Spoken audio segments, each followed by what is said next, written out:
All right, there's a countdown clock on your left-hand side. Oh, and we're live. Are we live? Hello. Can everyone see us okay? Hello? Hello? Confirmation? Yes? No? Yes, though we don't know yet. Someone say banana if you can see us and hear us. Yay! Okay, we got confirmation. That's Welcome, a good one. I love everybody. that. Welcome, everyone. Sorry, it's my first time emceeing this whole thing, so I just wanted to get confirmation on that. You know what was very exciting for me is that it's really hard to get those really tiny bananas in the US, and I got some the other day, and they're so much more flavorful. So thank you for the banana confirmations in the chat, everybody. While we're waiting for people to trickle in, let's just give maybe one more minute. If you could, continue saying banana or your favorite food in the chat where you're from, or answer our icebreaker question of what you find most challenging about selling in 2023. I don't know about you, but the vibes this year have been all over the place. So I don't know if you have particular challenges that you've been running into. Welcome, everyone from Pakistan, from Chile, from Walnut Creek, California. That's amazing. From Boston. Right now, our guests, I'm in Brooklyn right now. Justin's based in LA. Leandra's, I believe, in the Bay. Seeing a nod, and Hannah's in, I want to say London, but I don't want to I'm just outside. Just outside. Great, just outside London. Ooh, there's some places in the chat that I would definitely want to go visit on a vacation, like Costa Rica or even Calgary. Maybe I just want to go somewhere. All right, we're 1 minute in. Yes, Philip, this will be recorded, and we'll cover that in some of the housekeeping. Welcome, everybody. Welcome, ready. Welcome. What a Costa Rica. Welcome. I don't know how to say welcome in Spanish. All right. Melting in Austin, Texas. Sorry, Evan. I know there's a lot of heat in the world right now.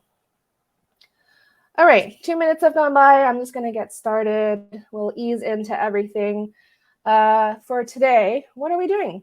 We'll go through some housekeeping and intros. I will iterate again and again that we will be recording this and you will be getting the recording. But if that question comes up again, I will answer that again. Our experts will share some top takeaways, and we'll spend most of the time diving into the meat or like the entree of this whole event. And that's this discussion, freewheeling, unfiltered, between our sales leaders on what we need to kind of unlearn in 2023. And we'll leave time for questions at the end. Oh my God, the gifts are starting. Again, we are recording this webinar. You will get the recording within the day. Let me say that one more time. We are recording this webinar. You'll get the recording within a day. Thank you for your attention. If you have questions, please put them in the Q&A so that they're easier to see. Everyone has a, I believe it's called an engagement panel on the right-hand side of your screen. I don't know if what you see is what I see. Right-hand side, there's chat bar, poll, docs, Q&A. So put your questions in the Q&A.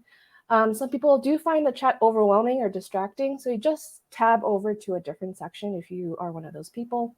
Lastly, please don't spam the chat. People, we're a group of sellers, but that doesn't mean you want to use this time to sell your product in the chat or get people to hit you up in your DMs. We will kick you out of the webinar if you spam the chat and ban you from future webinars. Nobody wants that. All right, in case you don't know, and most of you do, this webinar is sponsored by Apollo. It's the world's only end-to-end sales engine.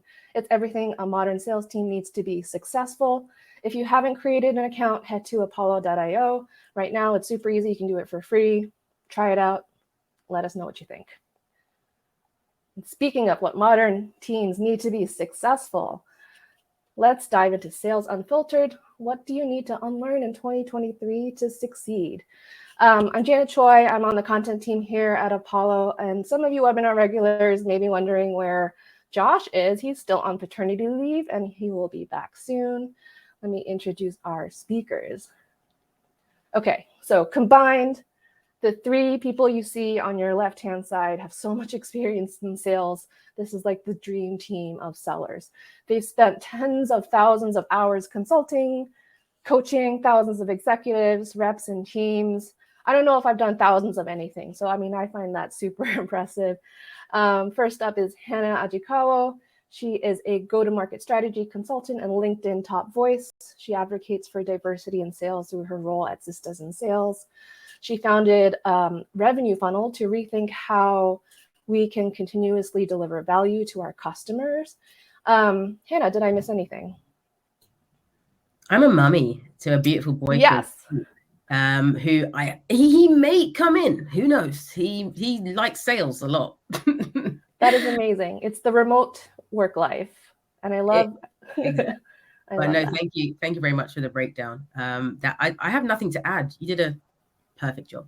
Thank you. All right, on to Justin. Justin is a B2B executive coach.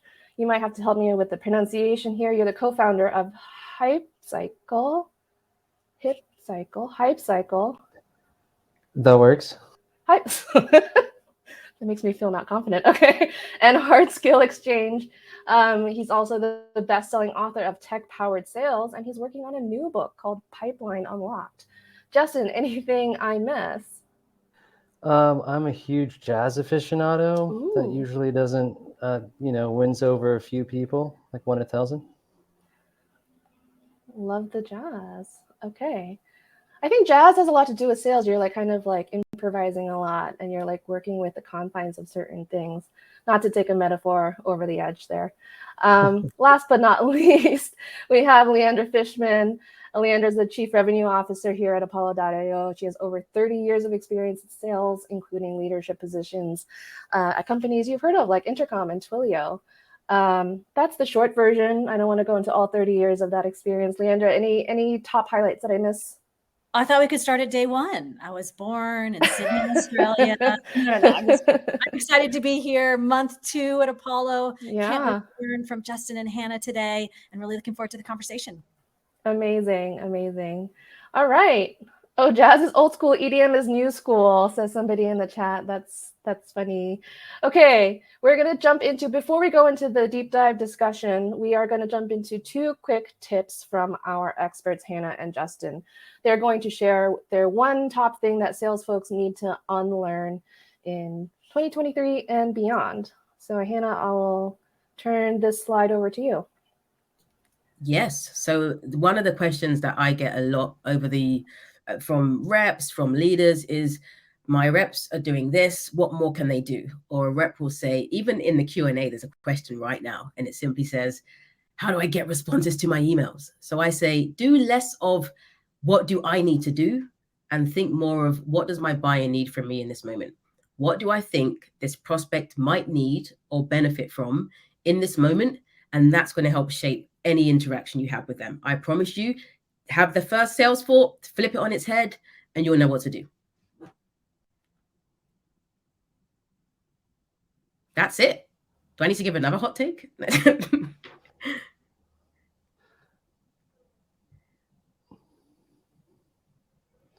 Everybody's on mute, by the way. Janet, you're on mute. How many people have done that before? Just gonna say, yeah, love that tip. It just shifts your mindset in this like small but very core way, so that you are thinking about your buyer first versus what you need to get out of that conversation or relationship. Hannah has very kindly shared a resource with us. It is the Revenue Growth Assessment. And this is a quiz you can use to identify opportunities and leaks in your sales funnel, better align with your buyer journey. You can use this QR code right here, or you can go to the Docs tab in the engagement panel for the link. And we will also email it to you, so you have plenty of opportunities to get to this assessment. One more cool thing. Hannah has a revenue stimulator program. This is a 3-week program, and we're giving away 1 seat. So if you're attending right now and you're eligible, and if you're interested, just say yes in a poll that I will be opening up right now. All you have to do is go to your poll tab and say yes. And if you really want to say no, you can say no. And I'll leave that open for a little bit while we keep going to Justin's top tip.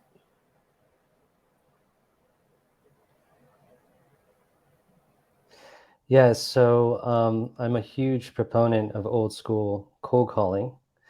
However, it's really interesting. Like, even if you get high response rates on an email campaign using something like Apollo, or if you get high response rates doing a call block, going after 100 prospects, there's still the other, there's still the other 80% of people, right? How are you going to get them? So what I've found is that it's all going down in the DMs.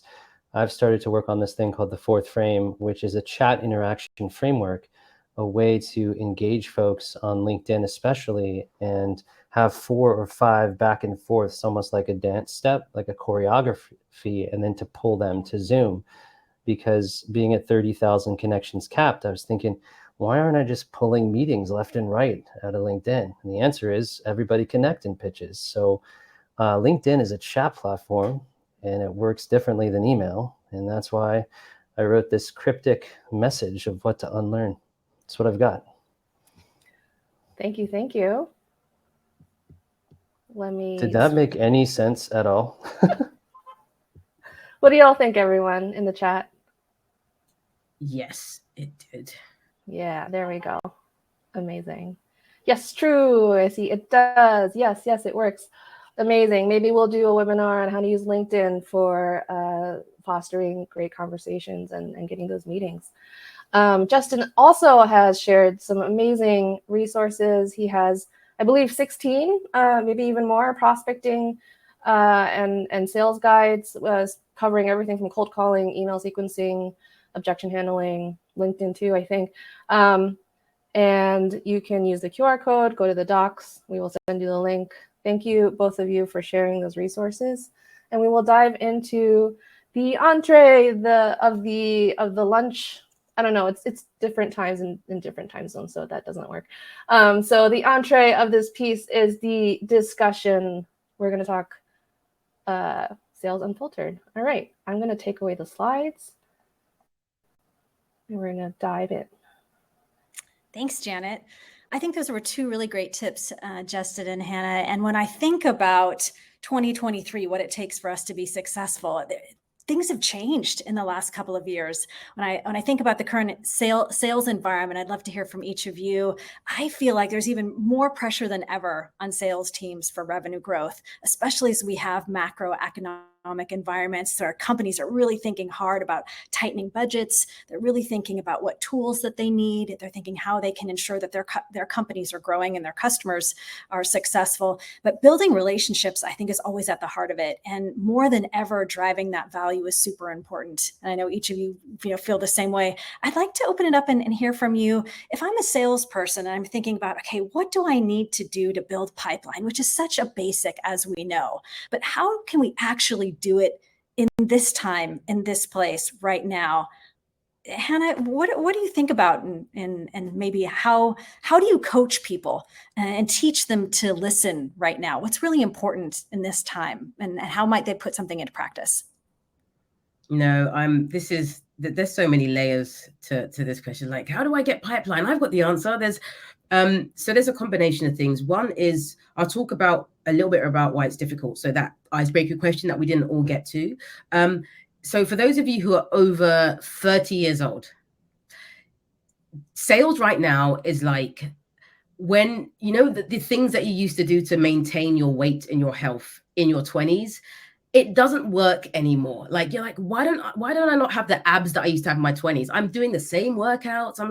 I'm eating the same healthy foods, but the makeup of your body is different to what it was like 10 years ago. So you have to keep trying and experimenting and doing different things and be like, oh, okay, so if I run slower but for longer, that seems to help, rather than just doing sprints. Okay, all right, if I try this kind of food, okay, less bread. So like, that's literally what you have to do today. So there's a lot more experimentation that has to happen today in our outbound, in our prospecting, and our deal engagement. So when people have said yes, in how we're setting expectations, how we're meeting and exceeding those, people just want more. That's one thing. The other side is with the whole process of building outbound and trying to build pipeline and essentially just get people to respond to us. We really have to get into the mindset of, I need to, in order for someone to listen to me, I need to show up as being credible. I need to show up as having some kind of authority. I need to show up as someone who could be trustworthy. And you don't have to be the VP of anything in order to get those things. You can actually borrow those things from other people in your organization. You can borrow things from association as well, right? So as an example, I'm a junior rep and I'm trying to reach out to maybe someone who's a senior level exec. Let's call them above the line. I'm like, I've been in sales for 3 weeks.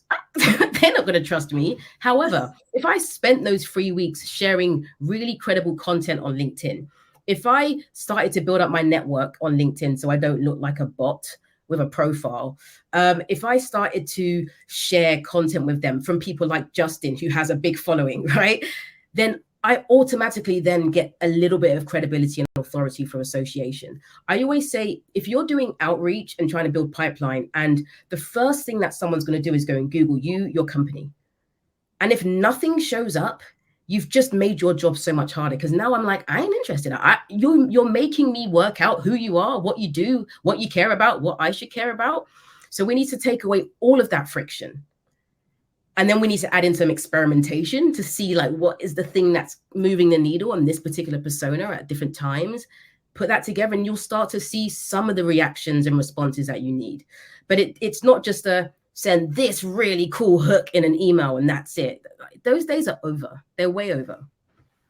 You're right, Hannah. There's so much information going out to people that it's just like people are overwhelmed with, tips and tricks and tools and things like that. Justin, when you think about how to get your message through, do you think we're doing more talking and more sending out information, or do you think we're really honing in our listening skills in these times?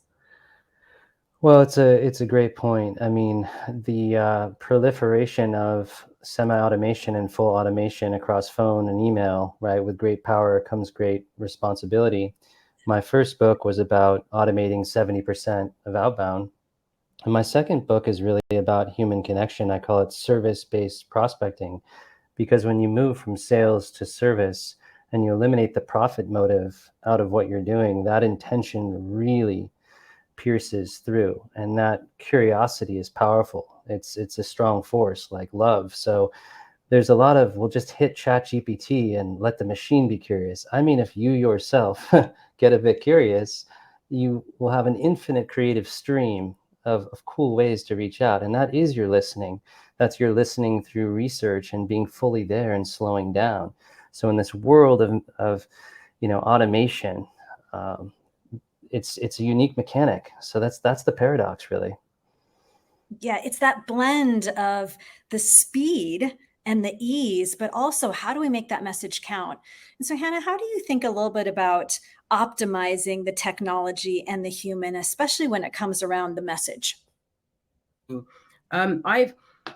me, so I'm obsessed with buyers. Go on my profile. I've got like 20 videos and just like, how are you getting to buyers' heads? And that's simply because I know right now that most buyers, prospects have no interest in speaking with us. So the first thing I need to be thinking about is from the research that I have done, what do I think is going to be important to that person? And if you don't know that, leverage AI, leverage all of these generative tools that is actually you can ask those questions. So like, what will my buyer think about? What is my buyer interested in right now? Based on what's happening right now, how will that impact this company? I always say industry, company, person. If you just research those things, you can do like your big macroeconomic assessments every 6 months, because they're not going to change. And then just keep seeing, how does it impact the industry? How does it impact the company? How does it impact the person? That's going to tell you what they care about. So now you're only ever going to communicate with them about things that they care about. Then you're going to do that experimentation layer, which is, are they a phone person? Are they phone and email? Are they phone, voicemail, email, LinkedIn connection, voice note, video in LinkedIn? Can't track it, but still good. Are they video? Like, you have to do that until you land on something where you can see some consistency. But the big thing there is the tools are going to help you to break down all of the information that's required to make something really relevant that someone's going to be like, interesting. I'm not going to respond yet, but hopefully you follow up, because I ain't got time to respond. But if you follow up, it's going to hopefully just stay on top of my priority list. It's amazing how that follow-up matters. I feel honestly like I have a relationship building with people even before I have a conversation with them. Yeah, You start to recognize their name in my inbox. There's someone called, yeah. Do I know this person?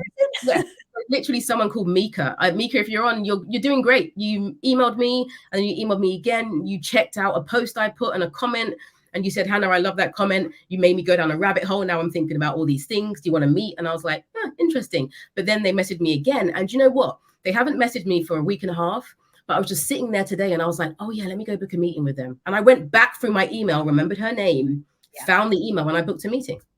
So that follow-up, that value add, that you actually cared. And to be fair, you've connected the dots in the right way, which means that's quite relevant to me. I'll respond at some point, but that follow-up, critical. It so matters. critical. I think back in the olden days, I've been selling for about 30 years. They used to say 5 to 8 touches, and then went from 8 to 12 touches, and now it's like 12 to 20. Justin, how do you think about, how do you make that personal? And what are the right channels? You mentioned at the beginning, you know, kind of the power of different types of communication. Tell me a little about personalization, and then the channels to get in all those different ways when you got to talk to or tap somebody on the shoulder 12 to 20 times potentially. Yeah, so one way I've gotten around that is visual prospecting, because if you put a visual in front of someone, it processes 60,000 times faster than words. Secondarily is brevity. Like a 3-paragraph email will take 11 seconds for the brain, but a 3-sentence email is 3.3 seconds. And then basically, if you look at the syntax of how email is sent, and you do pattern interrupts with how you write. For example, you could put the whole email in the subject line. You could just send a GIF. So if you do things that look non-standard, they stand way out subconsciously, because our brains are forgetting machines. We see every email that comes to our box and we forget and forget and forget. But if you send a different signature, right, like a couple blue emoji dots is an interesting one. It'll just stand out. So although those may seem like gimmicks, over time, you start to be a little bit different than the next 999 senders. So a lot of my method is focused on what's going to look different to the brain, even subconsciously. It's incredible because the technology is now speeding up faster than ever. And when we think about humans and digital and manual and automation, Hannah, what do you think about the whole AI thing? Is it going to replace the salesperson, just like we've always, said cold calling is out, but it never is? Is AI going to be the new salesperson, or is that a tool for us? It's absolutely going to wipe us all out, and that's why we're having this webinar, because what the hell? Absolutely not. I did an hour webinar on this an hour ago, where I had an AI expert on talking about the way in which we start to use AI for supercharging the buyer journey, right? So like all the ways that we just make us go faster, give us wings, do the things that we don't want to do. On the days where you feel miserable, when you've just had an argument with your partner, hey, ChatGPT is chilling. Like he or she ain't stressed. They're just like, give me what you want, right? So I always say the moments where you're not in your flow state, the moments where you need to pull things together quickly, the moments where you will spend days trying to figure something out, these tools are here to aid us. And you don't really have a choice at all. I think, Justin, you just said it so well in the book with Tony about like, there are so many tools, and the reps that adopt them and get used to building their technical acumen will win in the long run. Because guess what? With so much automation, it's going to be so hard to distinguish between the rep that performs really well and the other rep that performs really well. So what differentiates you? Well, outside of all the industry pieces, it's who can get the tech to do a ton of things, who can be the person that's the Swiss Army knife. So it's in your interest to become comfortable with technology. You're not in a battle with it. It's not man versus machine or lady versus machine. It's literally something that is going to help to give you superpowers, particularly in a way that's going to create more consistency in how you operate. Yeah, you're right, Hannah. Justin, thinking about the tech stack, that's such, as we know, it can be your best friend and your worst enemy. Are there any thoughts that you have on, where you see companies getting the tech stack right and where they might get it wrong? Yeah, and thanks, Hannah, for the shout out to the book. It was initially called TQ, or Technology Quotient, because we can improve our IQ our intelligence, our EQ, our emotional intelligence, and we can improve our TQ. And we do that when we learn to drive. Signal, check, glance. Now I don't even think about it, right? I can, chew gum and play basketball. So I think there's a real edge if you master your technology stack. Now, the issue a lot of people have is like, my boss won't fund me. They won't get me the, $2,000 a month stack. But I say, MacGyver your stack. We all have a tech stack. My 73-year-old mother has a tech stack. You know what I mean? So use what you got and be scrappy with it, and then, prove it out. And then maybe the higher ups will get you a better system, has been the way to go. And it does influence hiring decisions. I know reps that will only go to different companies if they have a great sequencer and they have a good data strategy. So it's becoming table stakes. You're right. We have to integrate it in our lives in the right way and think about what this means so we can advance, our efficiency, our productivity, and Hannah, like you said, like also look for some inspiration too. So you've seen a lot, Hannah. I know you've, coached, thousands of people and worked with lots of different companies. What are you kind of excited about what's coming like in the next year or in the future that you think could really help take sales to continue evolution?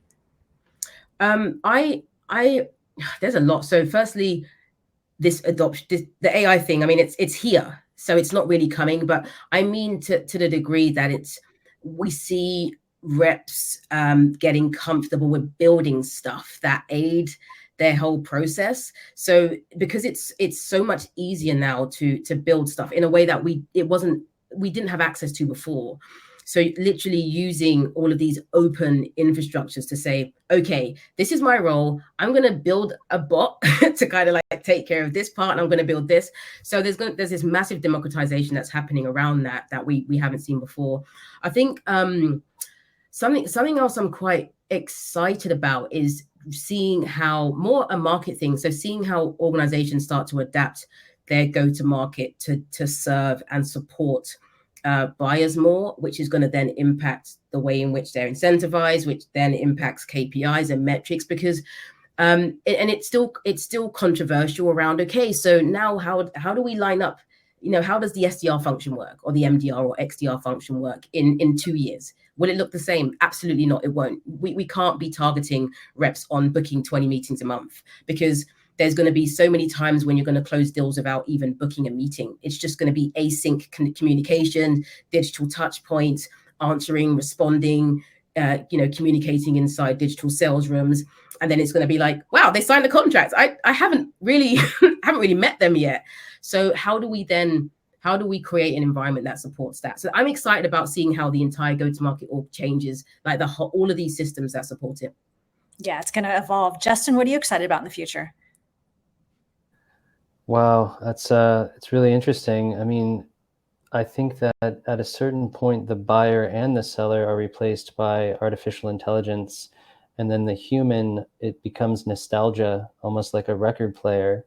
That said, SDRs and outbound reps increase in number, as we saw in the first industrial revolution. The fourth industrial revolution creates jobs. And I think what happens is the conversation just moves lower in the funnel, where the technology is taking care of the automation, and you're coming in human to human as a strategic advisor, empathy, solutioning, consulting. So there may be a return to just strategic selling, like almost a golden era, where we're not as focused on programming the machines, but sitting with the human and helping solve their problems. This is a utopian vision. So 2035, I don't know, never. Uber, flying cars. It's a good reminder that it all starts with trust. Trust is just at the essence, I think, what relationships are built, how companies are built, how products are built and bought and purchased. And I think when we think about, building that trust, while we can use technology to support it, we're always going to be grounded back into that human experience. In the last question that I have, and then Janet, I know there's a lot of questions in Q&A, so I'll let you tee some of those up so we can hear from Justin and Hannah on some questions from our audience. But maybe last question, in the face of uncertainty, 2023, we've been through a lot the last couple of years. Hannah, what's maybe one tip or suggestion that you have on like how, if I'm a rep or a manager, how can I stay motivated, either for myself or lead a team through just some of the dynamic changes that we're seeing right now? Yeah, this so yeah, big question, and I guess there's a few ways I look at it. I try to do a shift in mindset. So there's been a big focus over the last few years of like supporting the small wins. We're always looking at that really, the last goal, that one thing that we really can't control. And we don't look at all of the wins that we get along the journey. Someone said like aim for the goal, but collect the medals along the way. It's a quote I saw somewhere, and I was like, this sounds quite good. And now I forgot who said it. But one of the things that I try to get reps to do is just reframe how they're looking at stuff. So rather than I need to book a meeting, I need to start a conversation. Like, and if I'm starting conversations, then that's a win, because that's hard, right? I'm going to make sure that I'm trying to do more things that I can control for the long game, which keeps people motivated. So, hey, my focus now is doing 2 posts a week on LinkedIn, and I've never done it before. Because guess what? You might find someone's just been silently watching you. Trust me, decision makers don't comment or like ever. They're like, I've watched posts for 2 years from a distance. So it's really just looking at those micro details, I think. And I try to work with reps on staying in the spaces where they have power and not trying to feel where like where they feel diminished, which is easy to do when you're thinking every day I need to book 50 meetings, and it's like I haven't done that. However, you did have like 3 or 4 people respond to you, which is really tough. So it's the small details for me. Yeah, it's so important to reinforce that positive action and celebrate the small wins, because I think it's easy to get focused like, okay, how's our pipeline looking? Are we closing those deals? But if you're not putting it in the top, you're not going to get it out the bottom. And reminding yourself, it's like those every single steps and the small details. I love that. Yeah. Justin, what would you see as a tip for kind of keeping myself motivated as a rep, and maybe focusing on the manager side too? How do you keep that inspiration, motivation for your team? Yeah, so I think like there is a pendulum. So recessionary environments come back into bull markets. So the future will be positive, and you just got to keep going, keep grinding through the trough, and keep the fire burning. Focus on the craft, focus on the process while chips feel down, and fall in love with the journey of it. The big thing I have with coaching reps is, instead of looking at pluralism, like trying to get tons of prospects or tons of opportunities, focus on just one. Just every sale happens within a conversation. And I like how Hannah said that too. But sometimes you just get so frustrated going after so many people at once and using these blasting tools, and it's like no one's answering. Well, just slow down, have one conversation with one person as their light green right now, and that'll feed on itself, and you'll learn something, and you can then amplify that back out. But yeah, that's kind of my mantra right now.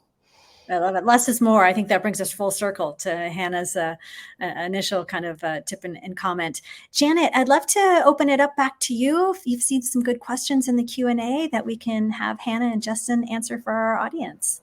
Yeah, absolutely. I will say that before we go into Q&A, which you can put into the Q&A tab on the right side of the screen, that way it's easier to see. As you can see, the chat is going by pretty quickly.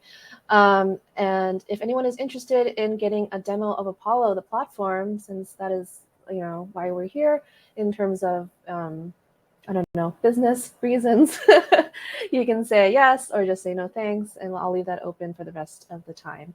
All right, let's go into Q&A. There are a lot of questions.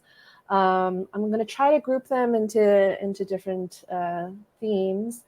But one thing let's start with is I'm seeing a lot of like, what do you do when just like things aren't working? So I think I'm seeing different flavors of that. So from Rachel, what do you do about prospects that don't want to connect or don't respond? And then from Siam, like, how do I convince people if they sort of drop off after they've heard, the pricing conversation? So it's this combination of like maybe timing and doing more than just like closing a deal. And I'd love everyone's take on that. Let's start with, actually, Leandra, you haven't answered many questions. Why don't we start with you? Oh my gosh. Well, it's such a process to go through, as we know, when we're working through a deal cycle, and there's a lot of different dynamics that happen. And it's like, okay, what's happening when a customer, for example, you mentioned, just kind of goes dark, or you give them pricing and then you don't hear from them. And what I always encourage the teams to do is make sure that you're really kind of, when you get the chance, before there's the give to get, as we know, the classic in sales is before you give them what they want, get the information that you want. And I think the one thing that we miss is, sometimes it's like, what's that really the pain and the compelling event, but the timeline for those things, and helping to, really look through each, stage of your discovery process, knowing that they want pricing, they want the demo, they want that next thing, but also recognizing that we want to ensure that we're giving them the right thing. And in order to do that, we've got to collect some information and just be, thoughtful about, what are like your kind of 3 to 5 key questions that you want to ensure that you're getting out of it. And then also make sure that you're circling back around with that customer to understand what happens if they don't, head in that direction or meet that timeline, or the ramifications of that. So you can make sure that what's top of mind for them. And if sometimes they're just learning, or they don't have that intention to be able to buy now, always keep that relationship going, because whether they're currently in a contract or they might have changed in priorities, I think in our minds sometimes we're like, close lost, we're moving on. But that relationship building and continuing to check in and setting some of those reminders, again, I think ultimately we build off trust and relationships to have those opportunities in the future. So set those reminders moving forward if for some reason that customer, it's not the right timing for them today. I think that's great advice. It's not just one moment that you're dealing with, but many. Hannah, I'd love for you to weigh in, because that buyer journey is kind of that passion spot for you. Yes, it's just I'm like strangely obsessed with it. Actually, it's a bit worrying. So let me give you an example. An example from me in the last week, and then I'll share some ideas around the pricing thing. So I went out to search for a service recently, and I had in my mind some ideas of what that might cost. I was like 90% decided on whether I wanted that service. I'm like, I think I need it, but who knows? I just need to learn some more. So did some research, learned some more, reached out to some people, and I got the price. And then I was like, oh, this is so much more than I thought, right? So what that did in my buying journey is it created this scenario where there's a price point that I don't have to think about. There's a price point that I do have to think about. And there's a price point that I really need to review with other people. Like, I don't know if I can even make this decision on my own. And you have to know as an organization where your price point typically falls. Firstly, just in general, but you also need to know early on before you're giving price. If I gave you, theoretically speaking, if this was the price, how would that be managed internally? And they may be like, whoa, I can do that on my credit card. Or, whoa, wow, I didn't know it was going to be that much. So know that. In regard to the buying journey, people can ask for price from the first interaction down to the last interaction. It doesn't mean that I want to buy something. It's just a part of the research process. So really quickly, if you don't follow me on LinkedIn, I talk about this all the time. So that buy journey, you can take it from a 0 to 10, right? 0 is really early stages of the buying journey. 10 is I'm ready to buy and I'm going to sign something. Now, during this process, people are either in research, trying to understand what does this mean to me right now based on my priorities, and they're going through the process of building consensus. Okay, that's one side. The other side is review. People are like, I know that I've got consensus. I'm going to take action. I'm now just reviewing my options and I'm going to make a decision, yes or no. Now, someone might ask for pricing during that early stage of that buying journey. They're still doing research.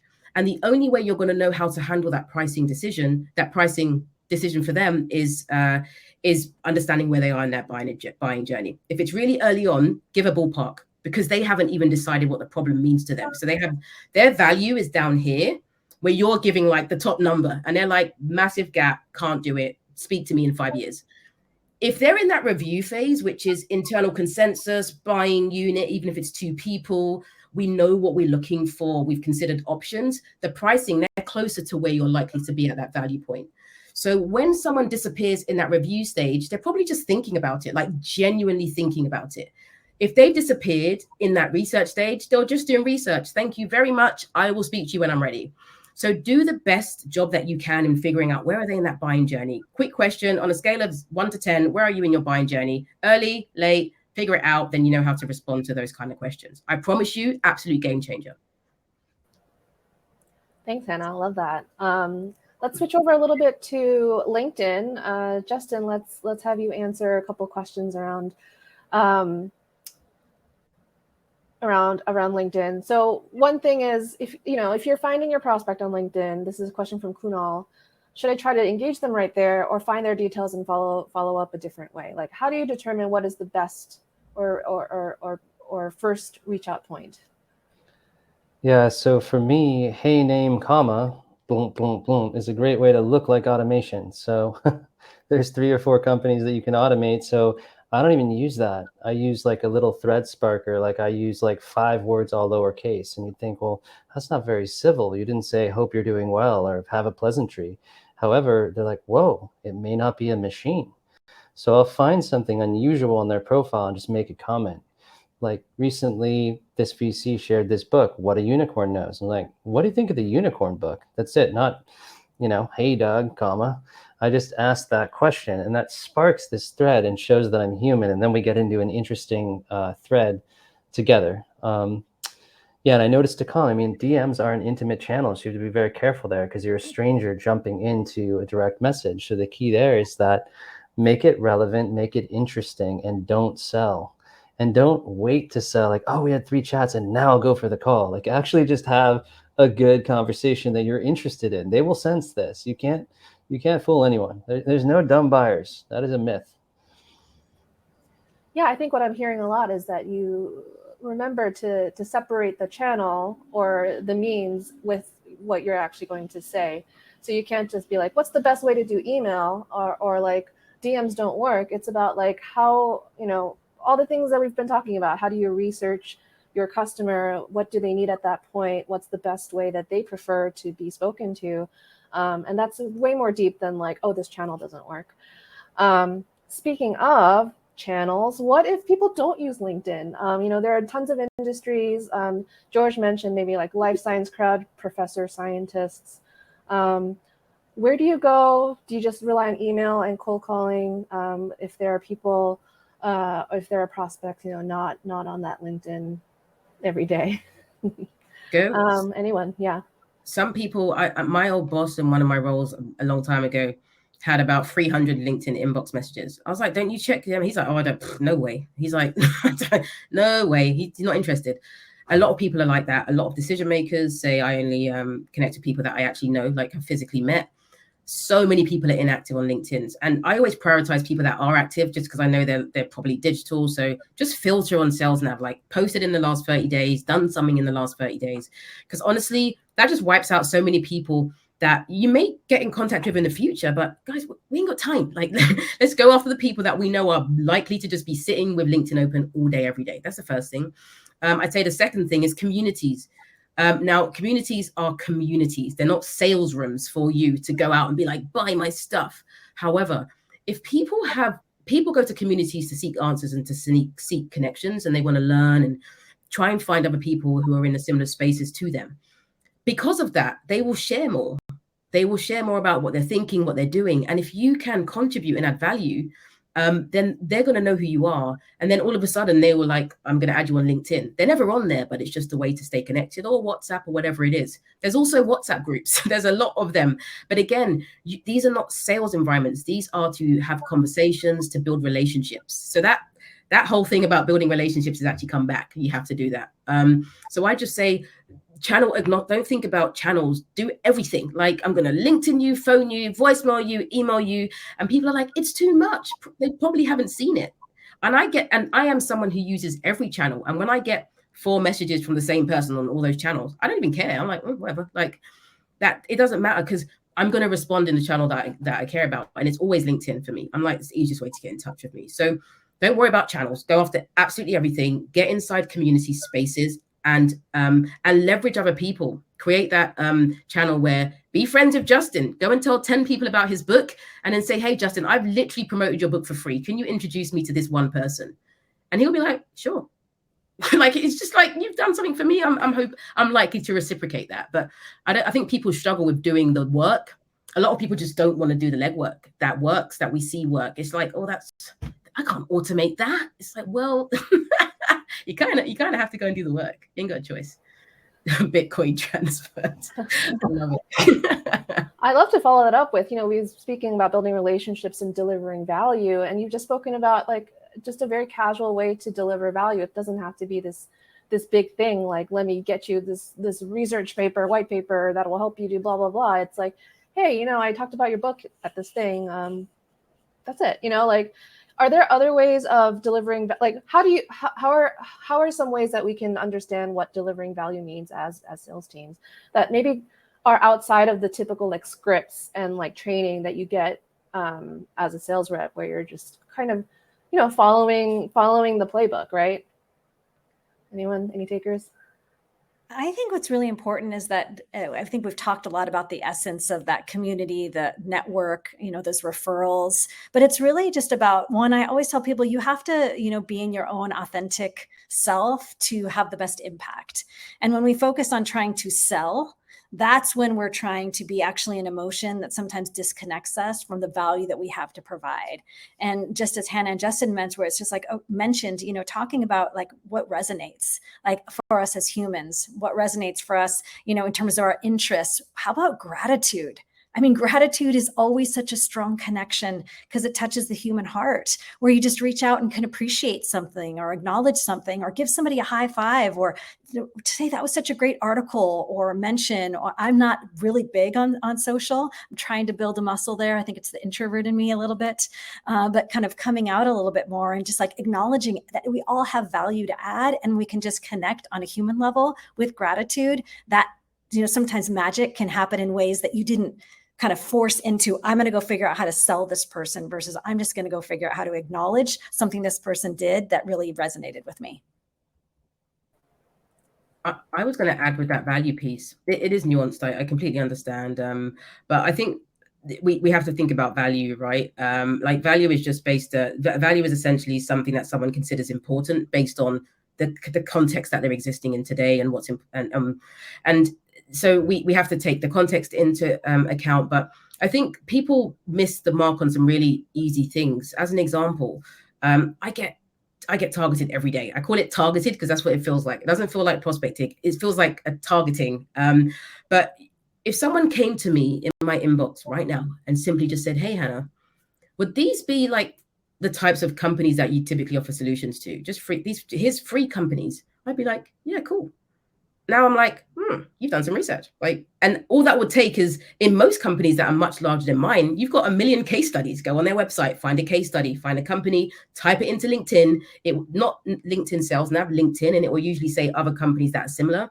And just say, like, would these be free types of companies that you typically offer solutions to? Actually, yeah, it would. All right, awesome. And then whatever you can tie the gaps towards what you do, like build that relationship, try and uncover some more, but just say, oh, actually we actually work with the same company, or we do this, or we support in this way. And you'll be surprised, because just that little gap of connecting the dots between things is useful. Someone messaged me today, really simple. Hey, Hannah, I went on your YouTube. I love the video delivering value. I got some points. It's actually really hard to do before product market fit. And I was like, that's true. And he said, quick question. Who would deal with sorting out commissions in your company? And I just said, oh, that would be this person. He said, I don't want to bother your CEO. Who would be just answer, are these two things problems? And I was like, yes, absolutely, nightmare. And he said, okay, you're the CRO, so wouldn't you be responsible for that partly? I said, absolutely. And he said, should we meet? I said, absolutely. Done. That was it.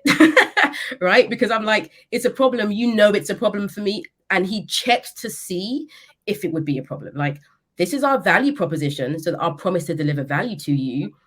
It only happens if you have these two symptoms. He checked the symptoms. I said yes to one of them. Makes sense to thing. He was a nice guy as well, and polite and smart. And we actually had a few conversations beyond that. But it's just that connecting the dots between, you actually checked me out properly. You complimented me. Everybody loves that. Blushing, blushing, blushing. Now I want to do something amazing for you too, right? So I'm going to have a meeting with you. People just don't do that. We're overthinking it. What do I need to say? Just go and do something useful. Find them a prospect. Like, light work. I love that. Let's close with a very simple question. Everyone was intrigued by Justin's mention of, throwing in a GIF or just something that breaks the patterns of a lot of the cold emails that we get. And everyone's like, doesn't that, send everything to spam? Don't images send everything to spam? Deliverability is super complicated, but I'd love to hear your take on that, the email. Can we break the script in that way? I can take this one. I mean, over LinkedIn, right? You can drop a GIF and you can send Venn diagrams, you can send product marketing.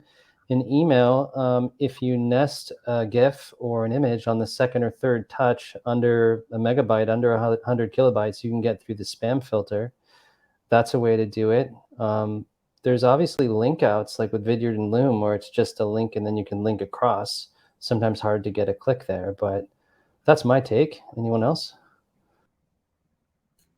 Yeah, and so all of those points, I'm not an expert, but one thing that I heard someone was doing really well, I think they're called Coffee Chat or something, but they use the coffee cup emoji in every single subject line, and they said it breaks through the noise, and even though it doesn't have a significant uplift in it doesn't make open rates completely like, oh my god, they've got groundbreaking open rates, but people do open their emails and they tend to read them because they know who it's from. They're like, oh, this is different, this is really specific. So whilst there are some, like, on your first email, just keep it as plain as possible, but if you get into those get later down in the sequence or cadence that you have, then you can start to experiment with more content. But that Loom and Vidyard thing, the fact that you can deep link URLs into there, you can literally create a 10-second video and say, hey, go check out this thing, and send that to 1,000 people if you want, because it's a value add, remember? So you could do that, and that's outside of the email, the URL links, etc. So go try that. Awesome. Leandra, any closing thoughts? No, I'm just so excited to have had the opportunity to chat with Justin and Hannah. I learned a lot today just about how we're thinking about technology. And Hannah, I loved your, thinking about the industry, the company, and the person, and making that really relevant. Justin, you really got me thinking about some new things around technology too that I want to take back to our teams. And I just think, we're lucky to be in the sales arena, and it's fun to have the opportunity to talk to the tribe here, hear what's best practices, and know that there's opportunities out there. And we have to figure out how to make those opportunities. As I tell my teams, you can only control your attitude, your effort, and your intention. And when those things are in alignment, there's nothing we can't accomplish together. So it's been a great pleasure. I like that better than live, laugh, love. That's awesome. Thanks everyone for coming to our webinar with our wonderful sales leaders here, Justin Michael, Hannah Ajikawo, and Leandra Fishman. We'll see you next time. You will get this recording. Don't worry. Thank you. Thanks, everyone. Thank you. Bye, everyone. Amazing. Thanks. Bye.